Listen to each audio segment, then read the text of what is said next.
हरियाणा की हर अपडेट के लिए बेल आइकन दबाएं और सब्सक्राइब करें STV हरियाणा न्यूज। नमस्कार, स्वागत है आपका। मैं हूं नंदिनी मिश्रा। आपके साथ सीधा रुख करेंगे सुपरफास्ट 100 का। कृषि कानूनों के खिलाफ किसानों का आंदोलन 136वें दिन भी जारी है। कृषि कानूनों को रद्द करने की मांग को लेकर किसान बॉर्डर पर डटे हुए हैं और सरकार से मांग कर रहे हैं तीनों कृषि कानूनों को वापस लिया जाए। इसी बीच संयुक्त किसान मोर्चा के आह्वान पर किसानों की ओर से कुंडली मानेसर पलवल एक्सप्रेसवे को 24 घंटे के लिए जाम किया जा रहा है, जिसके मद्देनजर पुलिस प्रशासन ने सुरक्षा बढ़ा दी है। केएमपी पर सुरक्षा व्यवस्था के लिए 20 कंपनियां लगाई गई हैं। कृषि कानूनों के खिलाफ आंदोलन कर रहे किसान आज केएमपी जाम कर रहे हैं। किसानों के इस जाम को देखते हुए सोनीपत पुलिस ने ट्रैफिक एडवाइजरी जारी की है। वाहन चालकों की सुविधा के लिए पुलिस ने कई रूट डाइवर्ट किए हैं। NH 44 से होकर केएमपी और केजीपी पर जाने वाले भारी वाहनों को करनाल से डाइवर्ट किया जाएगा। करनाल से शामली होते हुए भारी वाहन नोएडा और गाजियाबाद की ओर जा सकेंगे। वहीं हल्के वाहन सोनीपत के बहालगढ़ से बागपत, खेकड़ा, लोनी बॉर्डर से होते हुए दिल्ली जा सकेंगे। इसके साथ ही हल्के वाहन लामपुर बॉर्डर, सफियाबाद, खेवड़ा, मनौली, दहेसरा से होते हुए दिल्ली जा सकेंगे। मुख्यमंत्री मनोहर लाल ने गुरुग्राम में GMDA की बैठक की। इसके बाद मीडिया से बातचीत करते हुए सीएम ने बताया कि EDC का पैसा सीधा GMDA के खाते में आएगा। GMDA को प्रोजेक्ट्स में आ रही पैसों की दिक्कत को लेकर यह फैसला लिया गया है। वहीं इस दौरान प्रदेश में कोरोना के बढ़ते मामलों को लेकर सीएम ने बड़ा ऐलान करते हुए बताया कि 30 अप्रैल तक सभी प्राइमरी और मिडिल क्लास तक के स्कूलों को बंद रखने का फैसला लिया गया है।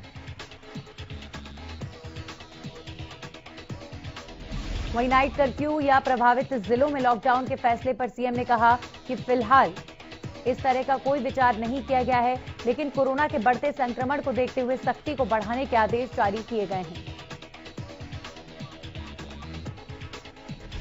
वहीं प्रदेश में आढ़तियों की हड़ताल पर सीएम ने कहा कि इसका असर सिर्फ कुछ जगह पर देखने को मिल रहा है। उन्होंने कहा कि मंडियों में फसलों की उठान के बाद किसान के अकाउंट में सीधी पेमेंट की जाएगी। कोरोना को लेकर प्रधानमंत्री के साथ हुई बैठक पर प्रतिक्रिया देते हुए हरियाणा के गृह मंत्री अनिल विज ने कहा कि प्रधानमंत्री ने जो दिशा निर्देश दिए हैं, हम उस पर काम करेंगे।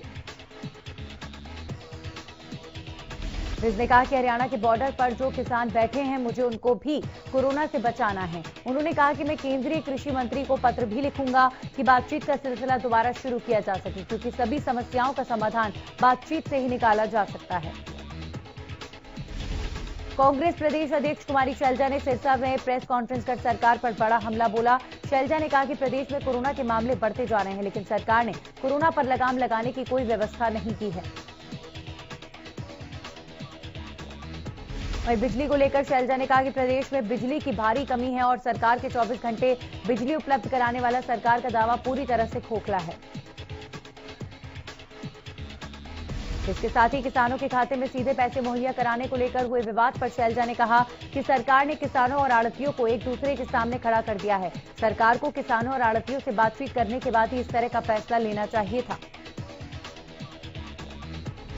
खाद की बढ़ती कीमतों, कृषि कानून और गेहूं की सुचारू खरीद करवाने को लेकर प्रदेश भर में इनेलो नेता और कार्यकर्ता 12 अप्रैल को जिला स्तर पर विरोध प्रदर्शन करते हुए गवर्नर के नाम ज्ञापन सौंपेंगे।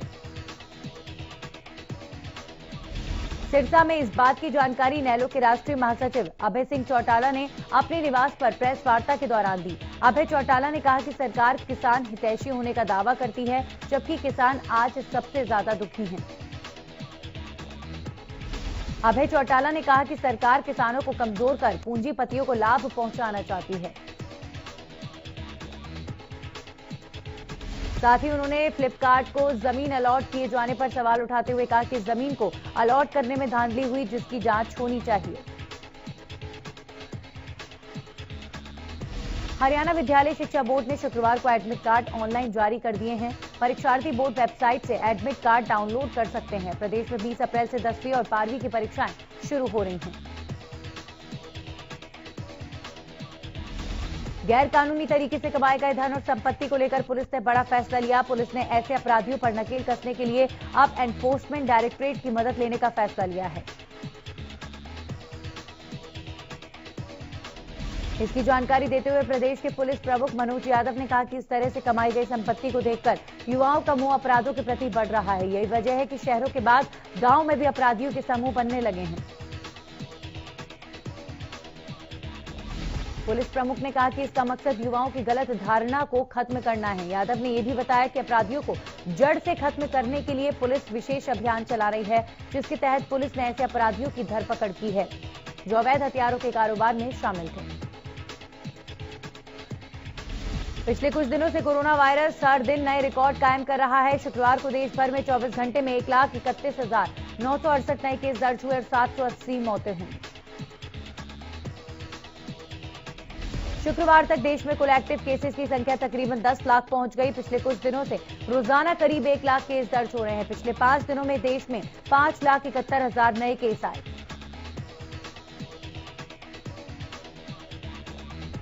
शुक्रवार को वैक्सीनेशन के 84वें दिन 32.16 लाख कोरोना डोज दिए गए, जिसके साथ देश में टीकाकरण का आंकड़ा 9.78 करोड़ रुपए पहुंच गया है।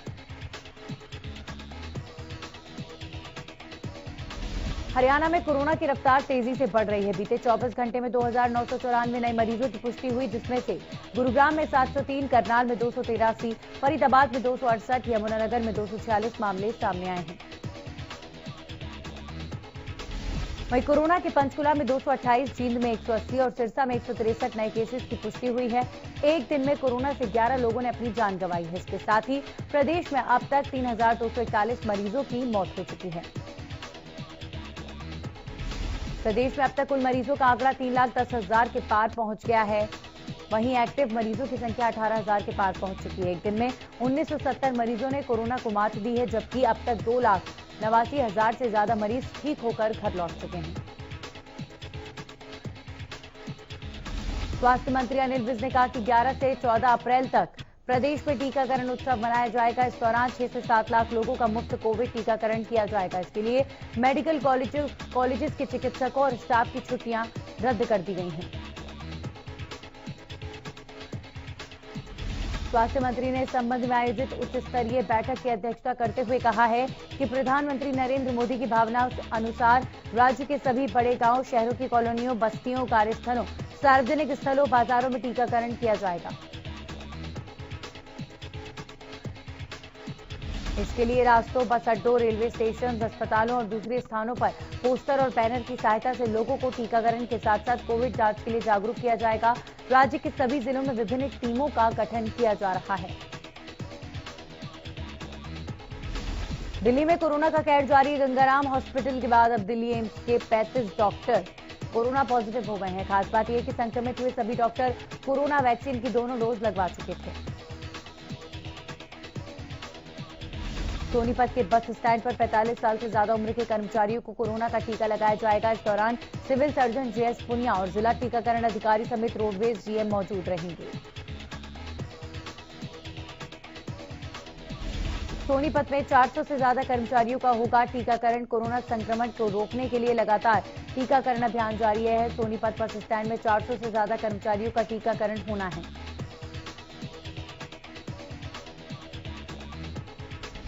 देश में कोरोना का प्रकोप अब एक बार फिर से बढ़ गया है, जिससे मजदूरों को लॉकडाउन का डर सता रहा है। इस कारण उन्होंने घर वापसी करनी शुरू कर दी है।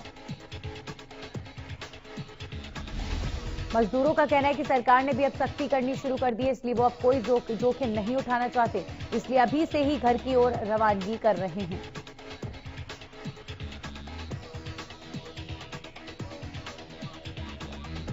मजदूरों के पलायन पर प्रतिक्रिया देते हुए डीसी सोनीपत एसएल पुनिया ने कहा कि स्वास्थ्य विभाग कोरोना के बढ़ते केसेस पर अंकुश लगाने की दिशा में काम कर रहा है और मजदूरों को डरने की जरूरत नहीं। साथ ही उन्होंने अपील की है कि अफवाहों से दूर रहना होगा।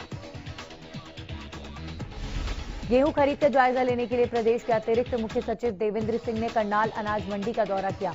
इस दौरान उन्होंने किसानों और आड़तियों से बातचीत की। इस मौके पर अनाज मंडी में खरीद सुचारू रूप से चल रही है। इसके अलावा लिफ्टिंग भी साथ साथ की जा रही है। पलवल अनाज मंडी में अनाज की आवक होने के बाद भारी संख्या में मजदूर और किसान पहुंचने शुरू हो गए हैं। लेकिन कोविड-19 के नियमों की कोई पालना मंडी में नहीं दिखाई दे रही है। ना तो काम करने वाली लेबर मास्क का प्रयोग कर रही है और ना ही किसान और दूसरे कर्मचारियों के द्वारा मास्क का प्रयोग किया जा रहा है। ये साफ साफ कोरोना को दावत देने वाली बात लगती है। मंडी में काम करने वाले कर्मचारी और किसानों का कहना है कि उनको मार्केट कमेटी की तरफ से ना तो मास्क और ना ही सैनिटाइजर उपलब्ध कराया गया है। हालांकि वो भी खुद ही मानते हैं कि मास्क लगाना बेहद जरूरी है, लेकिन फिर भी बिना मास्क के मंडी में काम किया जा रहा है।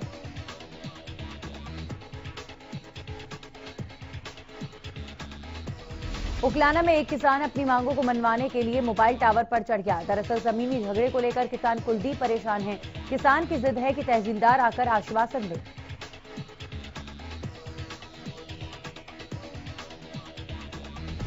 जहां एक तरफ ये खबर आ रही थी कि प्रदेश में कोरोना वैक्सीन की कमी हो रही है, तो वहीं हरियाणा के स्वास्थ्य सचिव राजीव अरोड़ा ने इससे साफ इनकार किया है। कालावली अनाज मंडी में गेहूं का एक भी दाना नहीं खरीदा गया, जबकि किसानों को पीला सोना अनाज मंडियों में आया हुआ है। किसानों का कहना है कि वे 4-5 दिन पहले अपना अनाज लेकर मंडी में पहुंचे थे, लेकिन उनके अनाज का उठान नहीं हो रहा। किसानों का कहना है कि मंडियों में पानी की भी कोई व्यवस्था नहीं है। किसानों के खाते में सीधी फसल की राशि डालने से भड़के आड़तियों ने जिले भर की मंडियों में ना तो खरीद की और ना ही गेहूं की भराई की। आड़तियों के इस रुख पर प्रशासन ने भी अपनी तैयारी कर ली है। इसके लिए डिपो होल्डर को मंडियों में खरीद के लिए अस्थायी लाइसेंस बनाने शुरू कर दिए गए हैं और अगर आड़तियों की हड़ताल लंबी चलती है तो डिपो होल्डर के जरिए सरकार गेहूं की खरीद करेगी। आड़तियों का कहना है कि किसान नहीं चाहता कि उन्हें दोनों ऑप्शन दिए जाएं। किसान ही तय करें कि वो सीधे अपने खाते में फसल की पेमेंट चाहता है या फिर आड़तियों के माध्यम से। करनाल अनाज मंडी में आड़ती 2 गुट में बंट गए हैं। दरअसल न्यू पंचायत नई अनाज मंडी में काम शुरू कर दिया गया है, जबकि सुबह से आड़ती एसोसिएशन ने अपनी मांगे पूरी न होने के कारण काम करने से मना कर दिया है। बता दें कि प्रशासन ने डिपो होल्डर्स को आड़त के टेम्परेरी तौर पर लाइसेंस दे दिए, जिसके बाद उपायुक्त निशांत यादव ने गेहूं की खरीद करवाई और तोल शुरू करवाया गया। वहीं उन्होंने आश्वासन दिया है कि काम मंडी में जारी रहेगा, किसानों की गेहूं खरीदी जाएगी और उनको पैसे आएंगे। बहरहाल आड़तियों के एक गुट ने हड़ताल वापस लेकर काम शुरू भी कर दिया है। पिछले एक सप्ताह से पुनहाना अनाज मंडी में अपनी फसल बेचने आए किसानों को पेमेंट नहीं मिल रही थी, साथ ही मंडी में गेहूं का उठान नहीं हो रहा था। इन्हीं समस्याओं को लेकर जिला प्रशासन सतर्क हो गया है। दरअसल हरियाणा न्यूज पर बुधवार को दिखाई गई खबर का प्रशासन पर खासा असर दिखाई दिया, जिसके बाद जिला खाद्य आपूर्ति के अधिकारी और तहसीलदार अनाज मंडी पहुंचे, जहां उन्होंने मंडी का जायजा लिया। इस दौरान डीएफएसपी सीमा शर्मा ने बताया कि गेहूं का उठान समय पर नहीं किया जाएगा तो सरकार के नियम अनुसार संबंधित खरीद एजेंसी पर पेनल्टी लगाने का प्रावधान है। वहीं एफसीआई की खरीद से आड़ती संतुष्ट नहीं, जिस पर उन्होंने कहा है कि किसान और आड़तियों की हर समस्या का समाधान किया जाएगा। देश में किसान कई मसलों को लेकर आंदोलन कर रहे हैं। ऐसे में सहकारी समिति इफ्को द्वारा खाद के दाम में भारी बढ़त की गई है। इफ्को ने डीएपी की कीमतों में 500-700 रुपए प्रति बोरी की बढ़ोतरी की है। इसके अलावा एनपीके की कीमतों में भी बढ़ोतरी की गई है। हालांकि इफ्को का कहना है कि किसानों को डीएपी समेत उपरोक्त सभी खाद नए आदेश तक पुराने रेट पर ही मिलेंगे।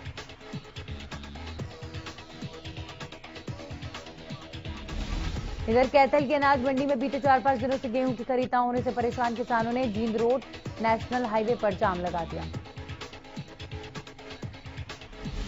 किसानों का कहना है कि उनकी गेहूं की फसल ना बिक पाने से वो पिछली कई दिनों से परेशान हैं। पूरे दिन गर्मी में वो अपनी गेहूं की पहरेदारी करते रहते हैं और मंडी में सिर्फ बहानेबाजी हो रही है। कभी गेहूं में नमी की बात कही जाती है तो कभी मशीन की समस्या की। इसी के चलते 5-6 दिनों से कई किसानों की गेहूं की फसल ऐसे ही मंडी में पड़ी है। किसानों ने कहा है कि उन्होंने प्रशासनिक अधिकारियों तक अपनी बात पहुंचाने के लिए ये जाम लगाया था। हरियाणा के अतिरिक्त मुख्य सचिव टीसी गुप्ता यमुनानगर पहुंचे। उन्होंने यमुनानगर जिले की कई अनाज मंडियों का दौरा करके किसानों और आड़तियों से बातचीत की। आड़तियों द्वारा कल से गेहूं की खरीद बंद कर दी गई है, जिसको लेकर उन्होंने बताया कि अब राशन डिपो होल्डर को गेहूं खरीद के लिए अस्थायी लाइसेंस दिए जा रहे हैं।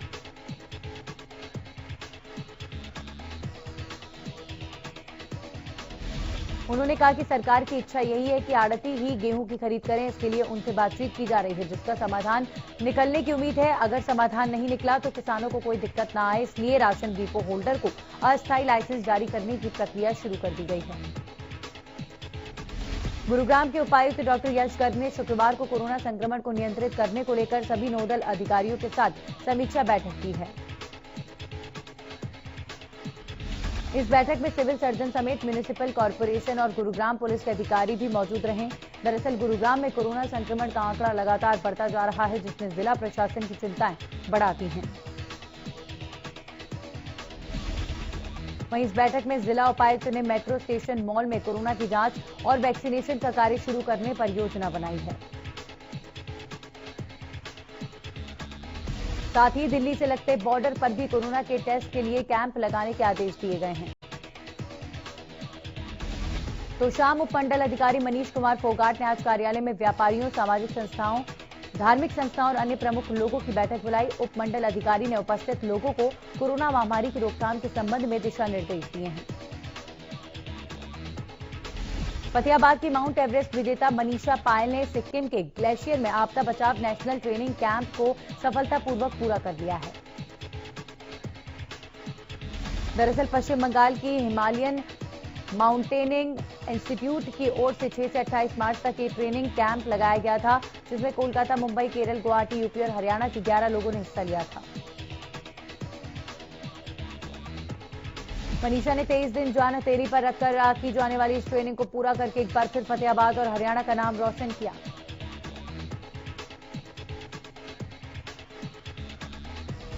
नांगल चौधरी में एक बार फिर हरियाणा न्यूज की खबर का बड़ा असर हुआ। सड़क में गंदा पानी की खबर दिखाई जाने के बाद हरकत में आया प्रशासन। टैंकरों से गंदे पानी की निकासी का काम शुरू। लोगों ने किया हरियाणा न्यूज का धन्यवाद।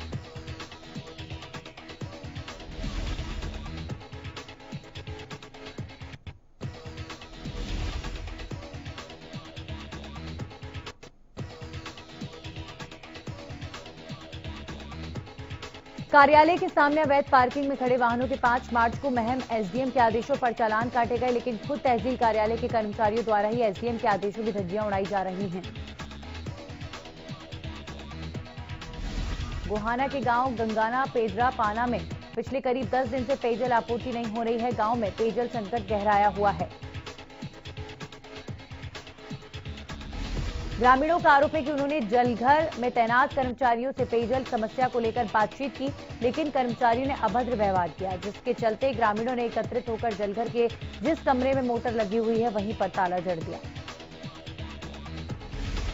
रेवाड़ी के सेक्टर 3 में 2 करोड़ की लागत से 3 महीने पहले सड़क बनाई गई थी। महज 3 महीने बाद ही नई सड़क की रोडियां निकलनी शुरू हो गई हैं। जब मामला बढ़ा तो आनन फानन में ठेकेदार को नोटिस जारी किया गया, तो वही ठेकेदार ने अब भ्रष्टाचार को छिपाने के लिए सड़क पर सीमेंट का घोल डालना शुरू कर दिया है। करनाल की वीरू कॉलोनी में एक शख्स के आत्महत्या करने का मामला सामने आया है। बताया जा रहा है कि 50 वर्षीय बिरजू चौधरी ने काम न मिलने से परेशान होकर घर में फांसी लगाकर खुदकुशी कर ली। काम न मिलने की वजह से वो मानसिक रूप से परेशान चल रहा था। सोहना खंड के खुटपुरी गांव में ग्राम पंचायत की जमीन से रातों रात मिट्टी चोरी करने का मामला सामने आया है।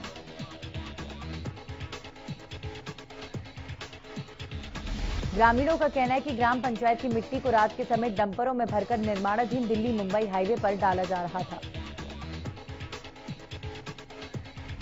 इसी बीच ग्रामीणों ने मौके पर पहुंचकर जेसीबी और पोपलैंड को बंद करवाया और इनकी चाबी को अपने कब्जे में लेकर पुलिस को मामले की जानकारी दी। ग्रामीणों का कहना है कि इससे पहले भी ग्राम पंचायत की जमीन से अवैध रूप से माइनिंग करने और मिट्टी चोरी करने की शिकायत पंचायत अधिकारी, पुलिस और माइनिंग विभाग के अलावा मुख्यमंत्री कार्यालय में भी दी गई थी। महम की श्री कृष्ण गौशाला से चोरी हुए ट्रैक्टर का मामला गरमाता जा रहा है। गौशाला कमेटी के सदस्यों ने पुलिस पर कार्रवाई न करने का आरोप लगाया है। आपको बता दें कि करीब 20 दिन पहले श्री कृष्ण गौशाला से एक ट्रैक्टर चोरी हो गया था, जिसका सीसीटीवी फुटेज भी गौशाला कमेटी के सदस्यों ने पुलिस को दे दिया था। बावजूद इसके आज तक पुलिस के हाथ खाली हैं, जिसको लेकर गौशाला कमेटी के सदस्यों में रोष बना हुआ है। शुक्रवार को गौशाला कमेटी के सदस्य पुलिस चौकी इंचार्ज से मिलने पहुंचे, जहां गौशाला कमेटी के सदस्यों ने आरोपी की जल्द गिरफ्तारी की मांग की। वहीं गौशाला कमेटी के सदस्यों ने आरोपी की गिरफ्तारी न होने पर भूख हड़ताल पर बैठने की चेतावनी दी है। फरीदाबाद के तिगांव थाना क्षेत्र में एक हनी ट्रैप का मामला सामने आया, जिसमें एक युवती ने दुकानदार को जबरदस्ती ब्लैकमेल किया और झूठे मामले में फंसाने की कोशिश की। पीड़ित शिकायतकर्ता ने बताया कि युवती ने 3 लाख रुपए की मांग करते हुए उस पर दुष्कर्म का केस दर्ज कराने की धमकी दी थी। पीड़ित का कहना है कि आरोपी युवती ने उससे 1 लाख रुपए ऐंठ भी लिए और वो अब 2 लाख रुपए की और मांग कर रही है। वहीं शिकायत मिलने के बाद पुलिस ने जाल बिछाकर महिला को रंगे हाथों पकड़ लिया और उससे आगे की पूछताछ की जा रही है।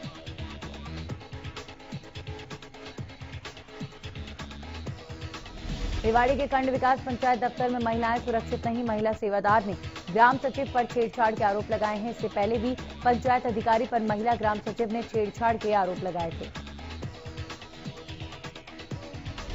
दोनों ही मामलों में अभी तक कोई ठोस कार्रवाई नहीं हुई है। वहीं शिकायत पर डीडीपीओ ने कार्रवाई का आश्वासन दिया है। रोहतक की आर्य नगर कॉलोनी में एक महिला की खुदकुशी का मामला सामने आया। बताया जाता है कि असम की रहने वाली पायल की शादी लगभग 2.5 साल पहले आर्य नगर कॉलोनी के रहने वाले नीरज के साथ हुई थी। शुक्रवार सुबह पायल छत पर बने एक कमरे में गई और उसने चुन्नी पंखे से बांधकर फांसी लगा ली। काफी देर तक पायल नीचे नहीं लौटी। परिवार वालों ने ऊपर जाकर देखा तो वे फांसी के फंदे पर लटकी मिली। परिजनों ने खुदकुशी की जानकारी पुलिस को दी, जिसके बाद आर्यनगर थाना पुलिस मौके पर पहुंची। पुलिस ने परिजनों के बयान दर्ज कर शव को पोस्टमार्टम के लिए रोहतक पीजीआई भेज दिया है। गोला चीका के वार्ड नंबर 8 और 9 के लोगों में बिजली बोर्ड द्वारा सरकारी रास्ते पर कब्जा करने को लेकर रोष है। लोगों ने इसे लेकर एसडीएम कार्यालय के समक्ष प्रशासन के खिलाफ प्रदर्शन कर नारेबाजी की। लोगों ने कहा कि वो प्रशासन की लापरवाही का खामियाजा भुगत रहे हैं। उन्होंने कहा कि वो कई बार स्थानीय प्रशासन से इसकी शिकायत कर चुके हैं, लेकिन अधिकारी कोई एक्शन लेने को तैयार नहीं। स्थानीय लोगों ने कहा कि उनके पास आने जाने के लिए कोई रास्ता नहीं है, जिससे उन्हें लगातार परेशानी का सामना करना पड़ रहा है। बीडीपीओ सुभाष शर्मा पर दादरी से झोझू रोड पर ऑल्टो सवार 3 युवकों ने हमला कर दिया। इस हमले में बीडीपीओ को काफी चोटें आई हैं। उन्हें इलाज के लिए सरकी दादरी के सामान्य अस्पताल में भर्ती कराया गया है, जहां से उन्हें डॉक्टरों ने भिवानी के लिए रेफर कर दिया। बीडीपीओ ने मीडिया से बातचीत में बताया कि हमलावरों ने उनकी गाड़ी के सामने गाड़ी लगा दी और उन पर हमला बोल दिया। बीडीपीओ ने उनके द्वारा की जा रही पंचायतों की जांच के चलते उन पर हमले की आशंका जताई है।